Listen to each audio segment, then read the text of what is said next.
Lição dolorosa que se segue ao erro, uma aprendizagem de alunos inteligentes que sabem raciocinar e entendem e não de alunos que procedem como asnos, e só aprendem à força de chicotadas.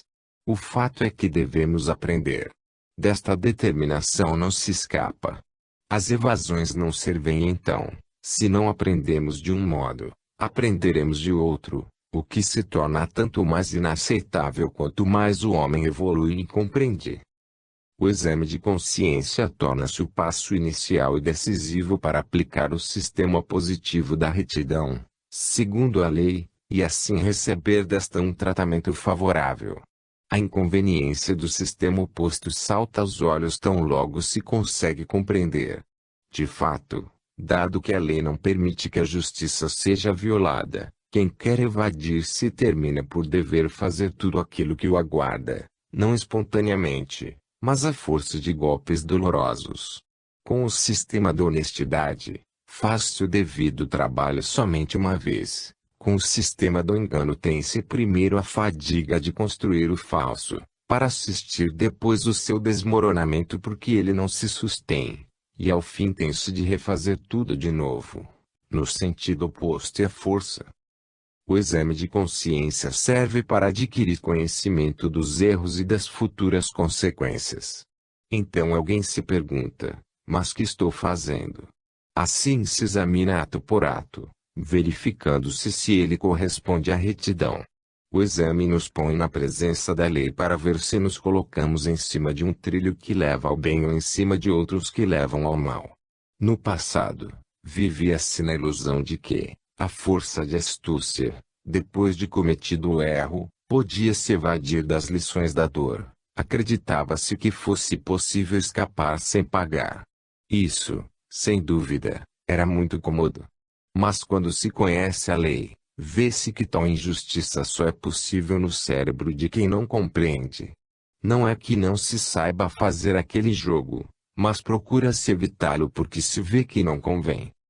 Para melhor nos convencermos disso, o que é fundamental para o nosso bem, observemos que, no passado, este problema foi resolvido. Tentou-se fazê-lo de uma forma diversa daquela aqui apresentada, mas que se explica, analisando-lhe a gênese e a razão.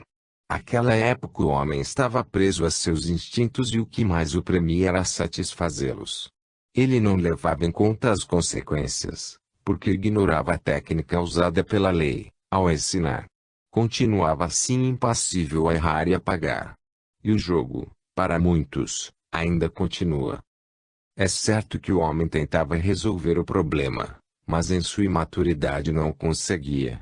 Desta tentativa falida nasceu a filosofia da resignada aceitação. Podemos, dessa forma, explicar a presença de uma psicologia tão anti-vital, em que o problema, em lugar de ficar resolvido, complica-se com um terceiro termo que se ajunta aos outros dois já mencionados. Isto é, em vez do binômio, erro-dor, temos o trinômio, erro-dor-resignação. É interessante analisar este processo psicológico. A dor existia e não se sabia eliminá-la. Então, não sabendo resolver o problema, procurou-se fugir dele tomando uma via lateral que é uma tentativa de evasão não sucedida, pelo que a dor permanece, mas o indivíduo adapta-se a ela, estabelecendo um regime de convivência pacífica. No fundo, ela é aceita, domesticada e justificada pelas filosofias sobrepostas, que procuram transfigurá-la, em vista da finalidade a ser alcançada por meio dela mesma. Chega-se quase a santificá-la, elevando a virtude. Procura-se, submetendo a dor a um processo de transumanização e idealização, destruir-lhe a virulência. O resultado disso é um compromisso, um acordo tácito entre o homem e a dor, pelo qual o primeiro diz à segunda: aceito-te, chego até abraçar-te para que tu me purificas e me salvas, mas enquanto deixo-te nascer e crescer como queres, eu continuo a satisfazer meus desejos. Este acordo é conveniente para mim, que quero viver a meu modo, e para a lei, que quer ensinar-me a viver de um ou outro. O resultado deste sistema é que o homem tende a tornar sempre mais teórica a segunda parte do compromisso, para viver de fato a primeira em suma. Ele continua a aplicar seu sistema de astúcia também diante da lei. Mas, como pode ele agir de outra maneira, se isto, naquele nível evolutivo, é o seu tipo de vida? Deste modo tudo se explica e tem sua razão de ser. Justifica-se, isto é, como na Terra, aquilo que é alto e ideal, serve frequentemente de cobertura para esconder uma outra realidade, aquela realmente vivida. Construiu-se assim toda uma filosofia religiosa que chegou ao ponto de considerar a vida terrena como uma pena a suportar, em vista da vida verdadeira, a do além. A primeira não seria então mais do que uma prova temporária, um teste, para decidir a segunda, eterna e definitiva. Agora devemos admitir que, se Deus criou a vida terrena, ela deve ter uma função e desenvolvimento próprios, e não sendo razoável entendê-la somente como o condicionamento de única vida real depois da morte. Sua função é de ser uma escola, de modo que aqueles que se retiravam para o deserto eram alunos que fugiam da escola e perdiam a ocasião de aprender. Trata-se de distorções mentais, que todavia não se podem condenar quando se pensa que foram geradas num estado de desesperação, ao qual estava reduzida a vida na Idade Média. Mas não se pode culpar as religiões de ter criado esta psicologia, porque elas apenas a secundaram para servir de conforto. É necessário também distinguir a dor de dor. Para aquela merecida, e portanto chegada, tratando-se de um mal agora inevitável, a filosofia da aceitação e da dor virtude é ótima coisa. Então a dor é aceita porque é benéfica, é um pagamento de débitos já contraídos. Trata-se de um hospital de doentes. Mas aquele sistema torna-se absurdo para os masoquistas saudáveis, que devem trabalhar. É antivital procurar a dor sem uma razão. É loucura sustentar que o sofrimento, assim compreendido, seja virtude. Em outros livros temos sustentado o valor da dor, a sua potência de liberação do mal. E aqui, embora pareça que dizemos o contrário, podemos confirmar que a dor é um meio de redenção, porque ela é a chibata que nos ensina a não mais cometer o erro. É certo que neste caso a dor é benéfica e positiva, porque nos salva. Mas, na escola da vida, representa o método duro e o caminho longo. Ora, queremos ressaltar que há ainda o método compreensivo e o caminho curto, no qual se aprende sem chicotadas. Então, em vez de sofrer, chega-se à compreensão, refletindo que é muito mais conveniente. Vamos insistir, agora, nesta senda. No caso do método duro e do caminho longo, a filosofia da resignação pode ser útil, porque então o mal está feito e a dor é inevitável. Aquela filosofia é sempre um conforto e uma esperança. Isso significa que é muito mais vantajoso ter de suportar a dor, quando lhe semeamos as causas. Eis a tese que o presente livro deseja demonstrar. De outra maneira continuaremos a confortar-nos com a esperança da outra vida e a sofrer as consequências do mal realizado, justificando-as com sustentar que a vida é feita para sofrer. Hoje a febre de criação motivada pelo momento histórico não tolera mais aquelas posições de resignação preguiçosa, possíveis apenas em períodos de inércia, porque hoje se vive na expectativa do trabalho da evolução. A humanidade agora deve construir um mundo novo e as virtudes do passado fazem-se sempre mais anacrônicas. Estão surgindo outras novas, de outro tipo. Hoje não se permanece na periferia dos problemas, mas procura-se resolvê-los. Compreende-se quanto custa fazer o mal e que loucura é fazê-lo. Compreende-se que forças sutis e poderosas pomos em movimento com nossa conduta, e a necessidade de saber manejá-las de acordo com a lei. Por isso explicamos as vantagens do método da retidão e os danos do método da fraude. Dissemos acima que aceitar uma disciplina segundo a lei é menos fatigante do que pagar depois a própria desordem contra a lei. É questão de conveniência, e se trata de um cálculo utilitário. Para quem conhece a lei, E daí as consequências da sua conduta. Ser desonesto faz medo. Precisa-se de uma boa dose de inconsciência para fazer o mal e permanecer tranquilo. O homem adivinhou em suas vicissitudes a presença da lei, mas, não sabendo decifrá-la, chamou-a imponderável, deixando-a no estado de incógnita. Trata-se de uma força sutil, aderente às raízes das coisas, que se esconde e foge às pesquisas. Silenciosa e invisível, ela tudo penetra e dirige de dentro, estabelecendo o êxito de nossas vicissitudes. Tê-la a seu favor significa ser o mais poderoso entre os poderosos da terra. Quem a tem contra está perdido, mesmo que seja o rei do mundo. Quem compreendeu a lei, descobriu uma potência nova que ele pode adquirir e que o mundo não conhece. E no funcionamento da lei que se encontra a explicação e justificação de tantos eventos humanos. Quantos colossos desmoronaram, cegados por seu orgulho, porque acreditavam tudo saber e poder. E quantos, em sua inconsciência, ainda brincam com estas forças tremendas, sem compreender para onde elas os arrastarão. Estamos chegando ao término deste livro. O leitor nos perguntará que finalidade tínhamos prefixado para ele. Nós não imitamos aquelas potências que, para seu próprio expansionismo, tentam impor a sua ordem, tornando-se o centro dela, preparando-se para a colisão com outros centros a fim de vencê-los. Se assim fosse, seria necessário estar armado, porque se trata de egocentrismos rivais, cada um dos quais quer dominar os outros. Vive-se ainda num regime de luta, e o método ainda vigente na Terra para estabelecer uma ordem é o do vencedor. Nossa posição é completamente diversa. Não queremos impor nada, nem conquistar ninguém. Fazemos apenas uma constatação e mostramos-la ao leitor, de onde se conclui que as qualidades atuantes em nosso caso, não divergem profundamente das precedentes. Nós simplesmente constatamos que há uma ordem divina, universal, a qual ninguém pode escapar. Descrevemos os princípios diretivos dela, seu funcionamento e sua disciplina férrea, explicando que ela não violenta aquelas ordens humanas que respeita, e deixa o homem livre de desobedecer conforme o desejar.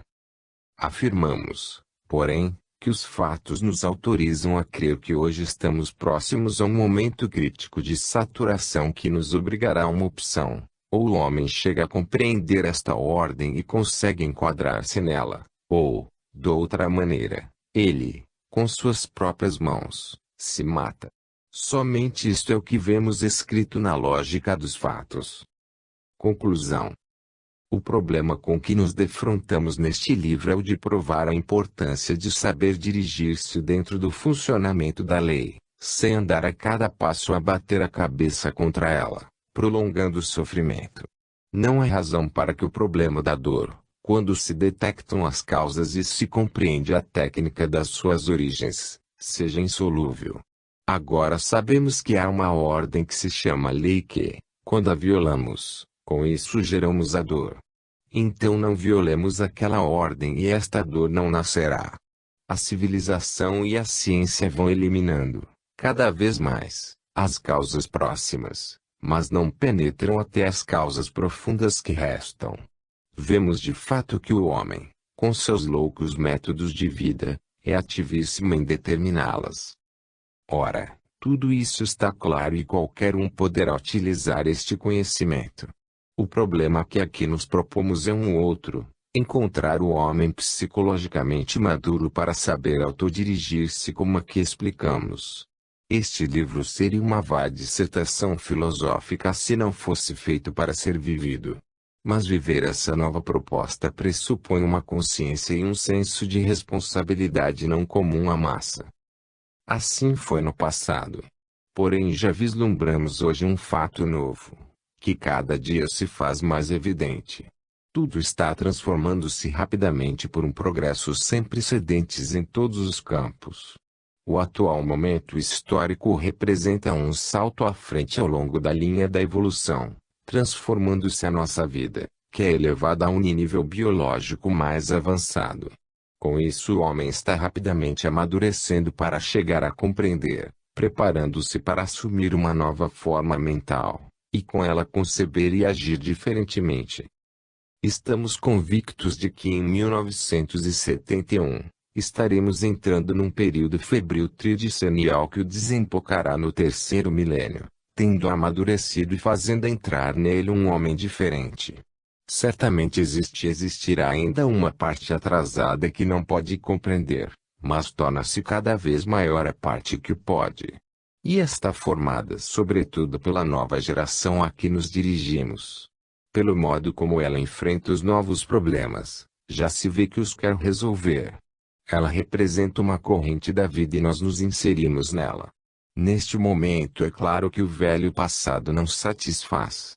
Há uma necessidade de renovação e uma procura de orientação, e aqui há uma oferta. Elas não podem deixar de encontrar-se. Se a vida faz nascer neste momento esta ideia, isso significa que ela deverá servir para qualquer coisa. Como se realiza este amadurecimento? O universo é dirigido por tantas leis. O homem vê aquilo que seus olhos, definidos por um determinado grau de evolução, lhe permitem ver. Ora, os olhos do homem do passado não estavam bastante desenvolvidos para ver a ordem com a qual aquelas leis tudo regem. Imaginaram-na, intuíram-na, mas não a viram e não a analisaram. Então a convicção verdadeira que dirigia a conduta daquele homem, era de que se vivia no caos. Ele acreditava que não havia ordem alguma, mas somente aquela imposta ao indivíduo com as próprias forças, em um mundo feito de lutas. Que esta era a verdadeira convicção provava o seu modo de comportar-se. As filosofias e as teologias, as solenes afirmações morais eram postas bem à mostra no posto de honra, mas não eram aplicadas à realidade cotidiana. A filosofia verdadeiramente vivida era da força para dominar e da astúcia para enganar. Isto de fato era o que realmente acontecia. Com as aparências, procurava-se esconder esta realidade, na qual se acreditava seriamente. E era natural que assim fosse. Aquela era a realidade que o homem via com seus próprios olhos. Acontece, porém, pelas leis da vida, que ele, chegando a um determinado grau de evolução, constrói um outro tipo de olhos que veem mais profundamente. Significa que se desenvolve no homem um grau de inteligência mais avançado, capaz de entender aquilo que antes ele não compreendia. É assim que lhe aparece na mente a visão da ordem estabelecida pela lei, a qual certamente já existia e funcionava, mas não era percebida, porque no homem ainda não se havia formado a visão intelectual necessária para enxergá-la. Hoje isto começa a ser possível. Os sintomas são evidentes. É difícil fazer-se uma ideia da grandeza de uma tal revolução em função de suas consequências. Há uma total mudança dos fundamentos, isto é, da filosofia, diretriz da própria conduta. Eis, então, o que acontece. O homem vê a mais profunda realidade que antes lhe escapava e compreende que vive em um regime de ordem e não de caos. Então este homem compreende o que é o erro e não cai mais, porque faz esse raciocínio: se vivemos em um regime de ordem e não de caos, se não sou eu quem dirige os eventos, impondo-me a força, mas é uma lei inteligente e justa, então o meu sistema de querer eu mesmo dominar não serve para fazer-me vencer, mas para violar esta ordem e, já que ela é muito mais poderosa do que eu não a venço, mas sou vencido por ela. Então o único resultado a que chegarei será aquele de dever suportar em forma de dor os efeitos das lesões que provoquei naquela ordem. Se olhar bem, este raciocínio não é infundado, porque a permanência da dor na vida é um fato de fácil constatação, que não se pode explicar racionalmente senão como um efeito de uma contínua repetição de erros, que representam a causa. Se não se admitisse isso, seria necessário admitir um Deus mau que criou os seres para fazê-los sofrer. E o raciocínio continua. Vencer quando se é forte e astuto, indo contra a lei, que por sua vez é justiça, não é vencer mas perder, porque atrair sobre si as dificuldades inerentes à própria posição de violador da ordem. Vimos como isto acontece. Aquele sistema não é uma vantagem, mas um dano, isto é, um sistema de tolos, uma autolesão, uma fábrica de sofrimentos para cuja produção se trabalha, sem descanso. Mas que loucura é esta? A mutação que hoje se verifica deve-se ao fato da compreensão de que comportar-se de tal modo é loucura. Antes não se era maduro nem para ver nem para reagir. Uma inteligência e sensibilidade menos desenvolvidas permitiam-nos jazer em um estado de inércia e resignação. Hoje, porém, chegamos ao ponto em que o peso das consequências dos erros tornou-se maior e não só paciência, como também a margem para suportá-lo, tornou-se menor. Chegamos assim a um grau de saturação tal, que o sistema do passado não é mais tolerável e o copo transborda. O mundo está cansado de sofrer, ele busca um sistema mais inteligente no qual a dor possa ser evitada, procura qualquer coisa de claro, de limpo, que não leve a tantas dificuldades. O homem começa a perceber-se que, nos velhos métodos, deve haver algo de errado, se os seus resultados são assim tão desastrosos. Quer descobrir o erro e corrigi-lo. Trata-se então de localizar os erros para encontrar o modo de não mais os cometer e assim não arcar com o pagamento dos prejuízos correspondentes. Ora, para não cometer erros, é necessário permanecer na ordem, isto é, precisa-se de disciplina. Hoje, pelo contrário, arrisca-se cometer um erro ainda mais grave, o de entender a libertação do passado como uma libertação de qualquer disciplina. Busca-se assim uma liberdade que leva ao caos. Mas uma liberdade entendida no sentido de poder fazer aquilo que quero, até mesmo abusar em prejuízo de outros, o que significa em contrapartida uma liberdade na qual todos podem fazer aquilo que querem, até abusarem em meu prejuízo. Acaba-se toda a garantia de segurança e a vida torna-se um estado de guerra contínua, de todos contra todos. É certo que a disciplina me pesa, mas se eu me liberto deste peso, libertam-se dele também os outros, e se me permito todas as liberdades em minha vantagem e dano para outros, estes procedem de igual modo e em prejuízo meu. A disciplina que parece sufocar a minha expansão vital, é justamente minha única defesa contra o assalto da expansão vital dos outros. A disciplina tolhe-me diante dos outros, mas tolhe também os outros diante de mim.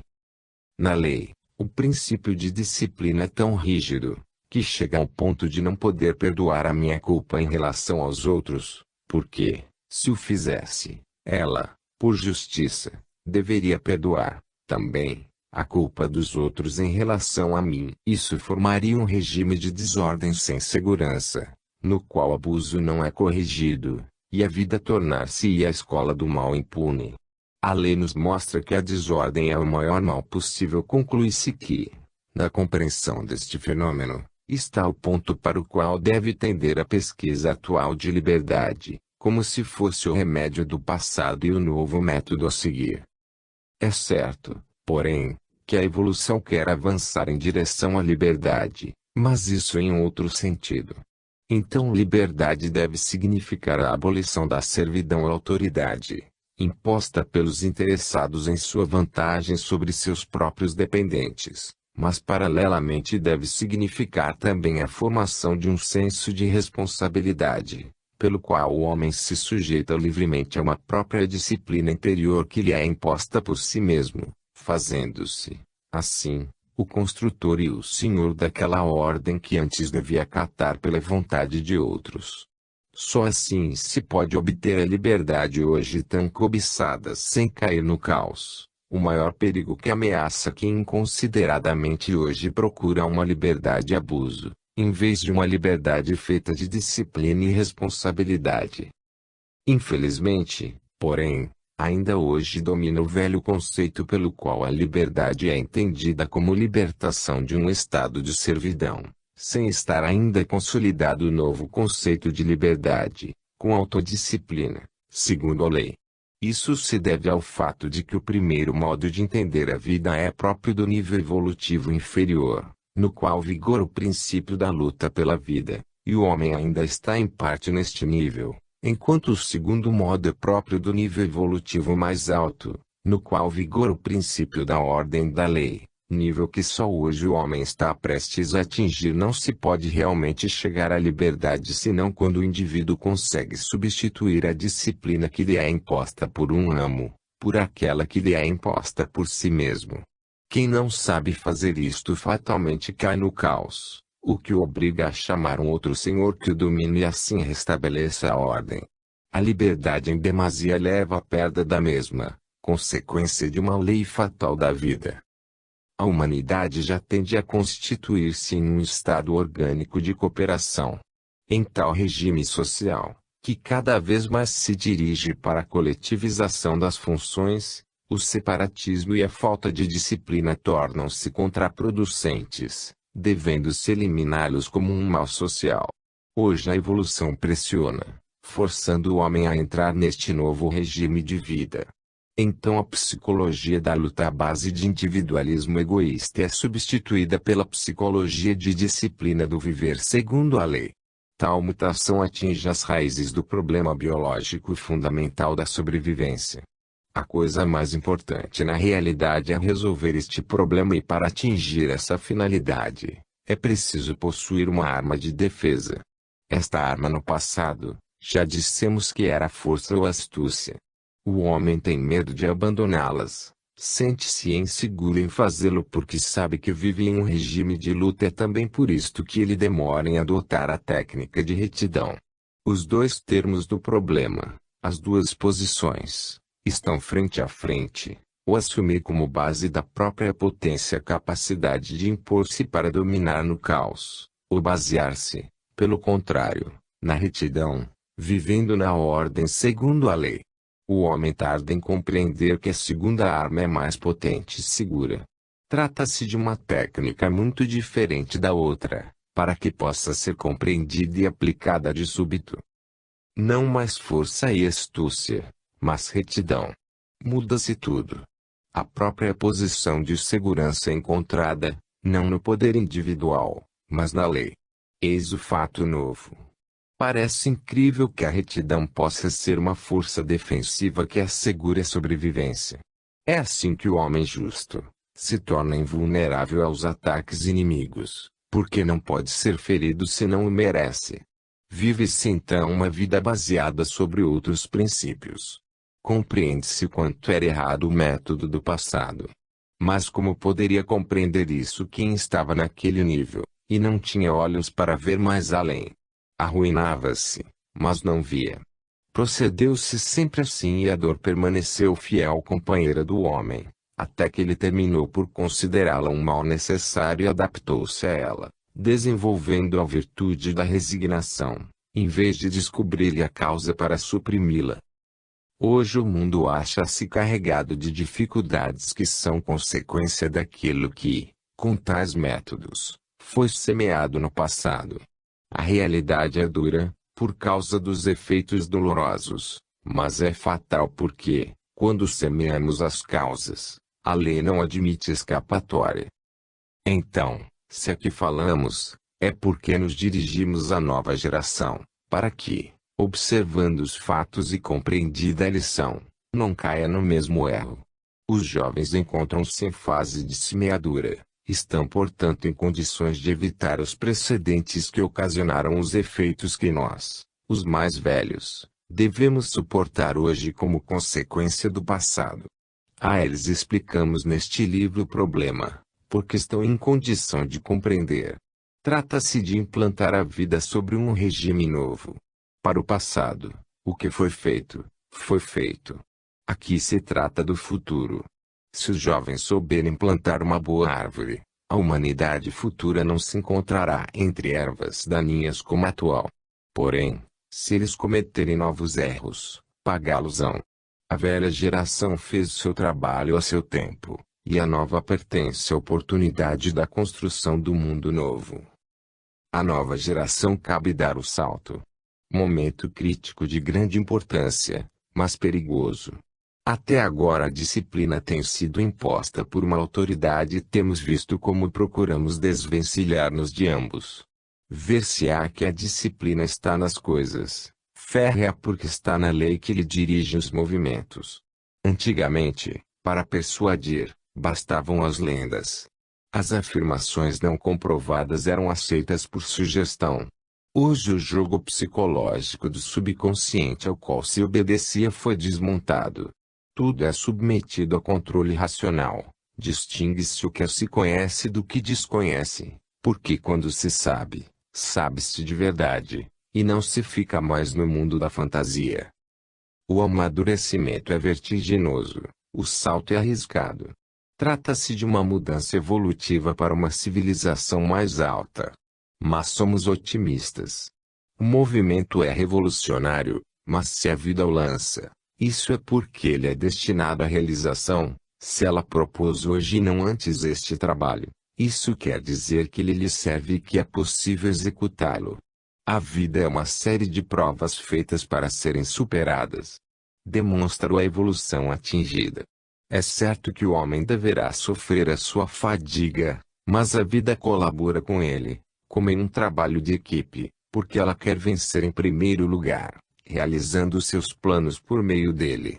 Já que a vida é econômica e utilitária, ela orienta para que não haja desperdício inútil no trabalho. Neste caso há uma fadiga ainda maior que não pode ser desperdiçada, aquela sofrida pelo homem para chegar a produzir o fruto precioso que é o seu atual nível evolutivo. Ora, se a experiência atual parece pôr em perigo uma tão grande construção, mas se hoje a vida propôs essa experiência, isso quer dizer que o momento é apropriado e que há uma boa probabilidade de sucesso.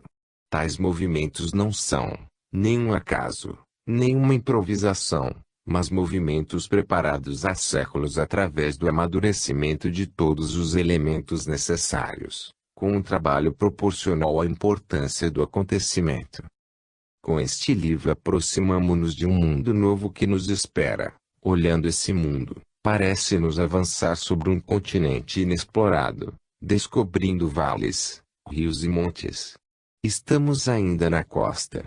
Que haverá mais longe, no interior? Temos percorrido tantos caminhos através de outras terras, a fim de podermos empreender agora a exploração desta nova terra, que se apresenta tão vasta. Não pretendemos ter visto senão uma orla e mostrá-la a quem ainda queira avançar por caminhos inexplorados, sob orientação da lei, com profundo conhecimento. Fim.